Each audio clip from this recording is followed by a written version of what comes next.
Oh my god! Nuclear holocaust on the drones! Alright guys, hello and welcome to StarCraft UC Davis casting. I'm AlphaFerg, and this is going to be a special presentation. Bobothebear, also known as Caillou, why is he so angry? Just kidding, that's Andy Chung, right? Against a guy named Namkung, and this is going to be a PvT on the new ladder map, Cloud Kingdom. And people are really liking this map.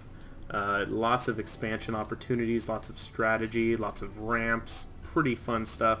Well placed Zelnaga towers as well. I haven't seen much play on it, so we'll learn a thing or two today on Cloud Kingdom, and that's okay because learning is good stuff.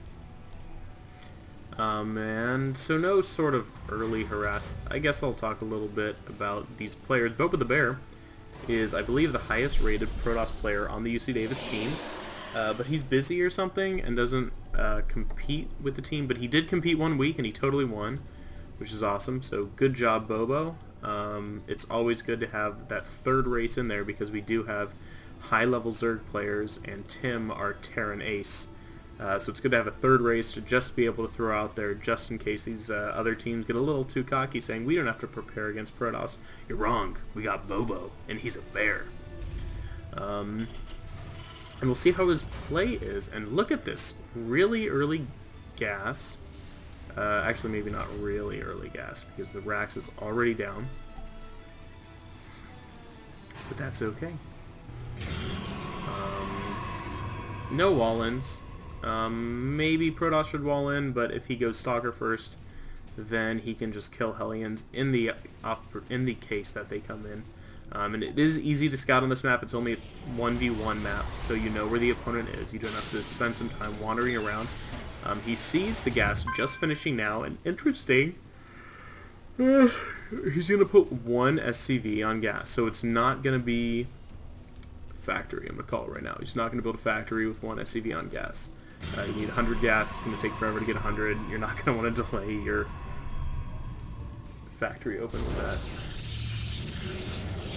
that. But Bobo does get a second gas, and he has 3 working on this, so it is going to be a gas-full Protoss versus the gas-less Terran.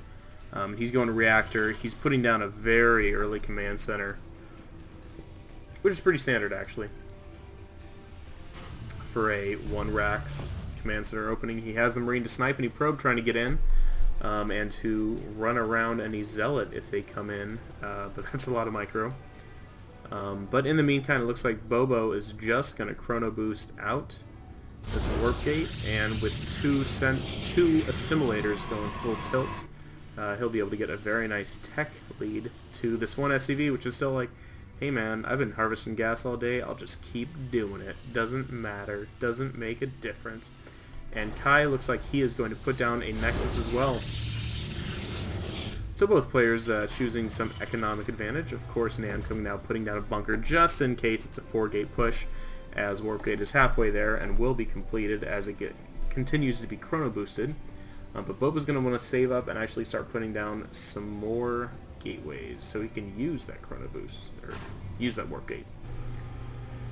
Nothing else really going on. This is a very bright map, by the way. It's very pretty, but it might be a little too bright in my recording.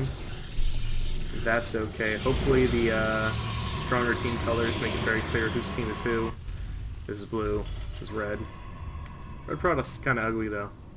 I feel sorry for the red Protoss out there. It's almost pink, but it's not pink because the pink actually looks good on Protoss. But there we go. We have the 3-gate done. Warp Gate is completed. He'll turn that into a Warp Gate very soon.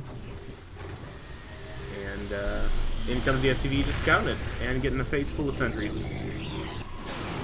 But Namkung knows he's not being pushed as he sees the expand. He sees sentries, so he's just going to move out with Marines and see how much damage he can do, while continuing to build a lot of Marines. And he finally gets more workers on that gas and puts down a second one, so he's going to finally start getting gas. Here is a proxy pylon, and let's take a look at this positioning, because typically you'd expect it over here more towards a third. You could maybe warp in above the ramp if you had an observer, but it's very easy to be scouted. You could even see, because this fog of war is totally revealed, that he has definitely scouted out this area to look for any sort of proxy pylons, but it's hidden over here, don't tell anybody. So he can warp in and just reinforce an army push this way. Wow, lots of sentries out on the field. For Bobothebear, he's definitely going to be prepared against any sort of push. Just force field the world, and you'll be okay. Finally building some more types of units and getting his 2-base economy on the way. Let's take a look at the economy. Worker count. Namkung's a little bit behind, but because of the mules, he is going to be actually ahead because he's Terran. But that's actually okay. It's not OP to have mules.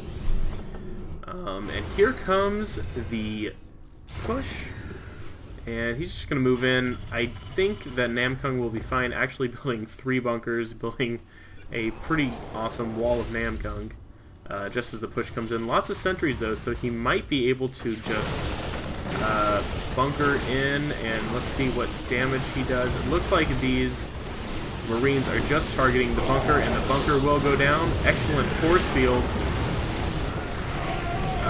But how much damage will he be able to do? He's pushing away the Marines and taking advantage of the greater range of the Stalkers, picking away at these supply depots. One of the bunkers does get completed, but nothing else can move inside of it. And he's going to pick up this other bunker. Is there any more units on the way? They are, but they're way at this further expansion. Proxy pylon, and Namkung is forced to pull SCVs. But still, the force fields keep on coming. It looks like there are still more. And with the Zealots, he's going to be able to pick off these SCVs. They have nowhere to run to. This is a great force field. He's picking off the bio units. This Zealot is doing an excellent job taking down workers. Look at this, 13 dead in total, and more to come. Still some force fields coming out. Oh my gosh. This doesn't even make sense. But I think that's going to be it. The Marauders are actually doing a lot of damage. There's only 2 sentries left, and they have practically no energy. Wow. And just take a look at the units killed. 13 workers. Kai is up by 20 full harvesters.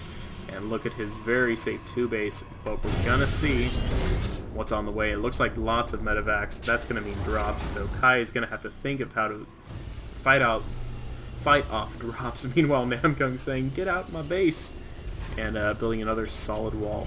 Nice scouting factory here. You can see the medevacs have been started, but because he lost so many SCVs, he's going to not have enough gas to get too many, or not enough minerals to get too many, because he's pulled his workers there off of the gas, or not put them back on. But he'll have mules, so he'll have some income. He's not as far behind as he could be, but he is definitely behind.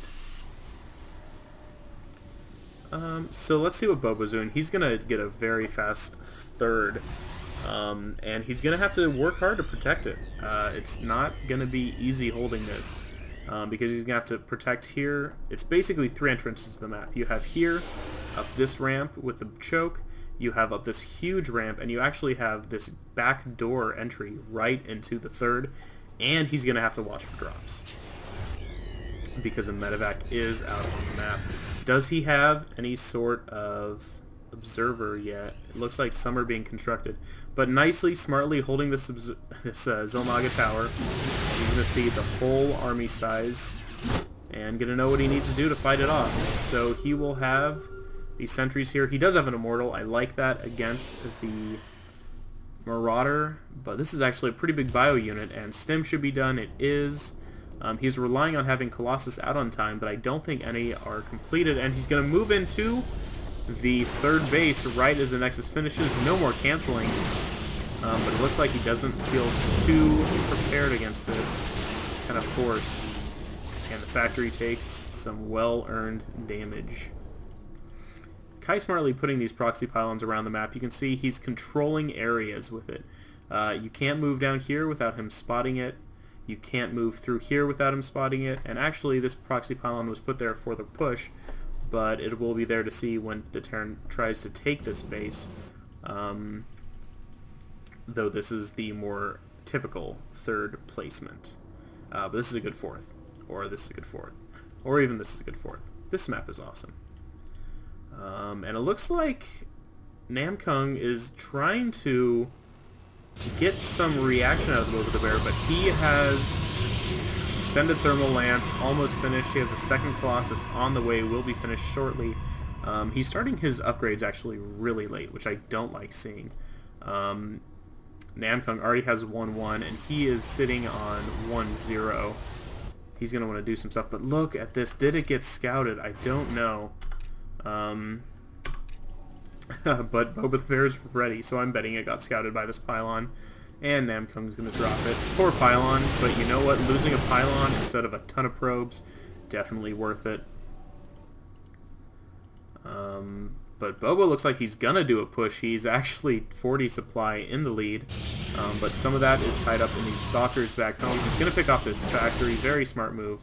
And Namkung's going to have the onus of where does he expand to. He's still 30 workers down, which actually 30 workers is more workers than he was down before that push.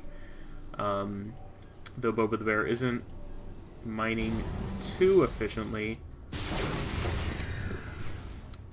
But where is he going to expand? He's trying to put down his third right now, but if Bobo pushes, which he may well do, he doesn't have any observer, he doesn't know this is on the way, but he may just be trying to move in, and Namkung is moving his units, and this is the lonely Colossus, and Namkung's moving his units right in there, while Bobothebear pushes this third. He'll be able to take out the third, but this poor Colossus getting sniped, and all there's going to be are zealots here.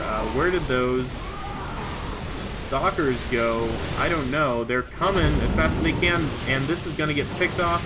But in the meantime, he pulled back his whole army. This third is safely now turned into a planetary fortress, and Bobo lost his window that he wanted to attack this third. He's going to try to move in now, but with this planetary fortress completed, I'm not sure if he'll be able to push it.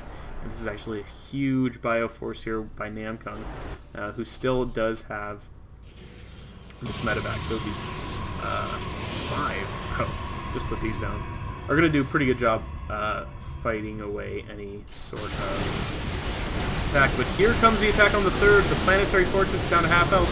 The bio is doing work on the zealots, but it looks like the planetary fortress will fall. Supply blocking Namkung.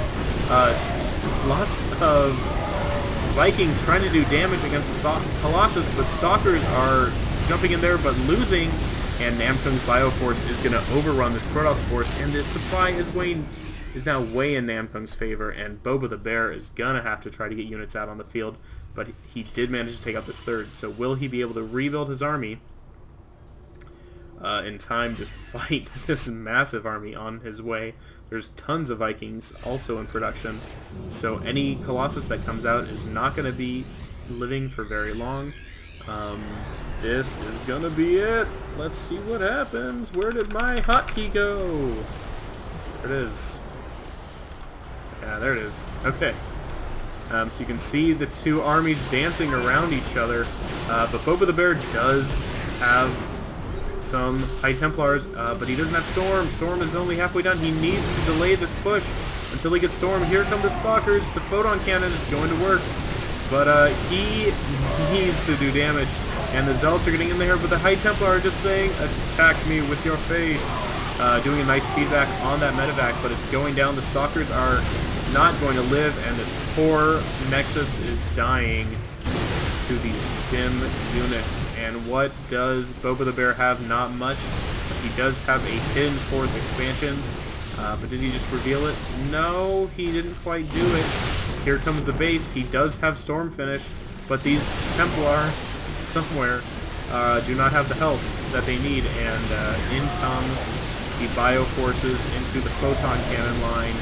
This Colossus is doing some damage, but the Bio is doing a lot more. 2 Colossus out on the map should be enough to pick these off.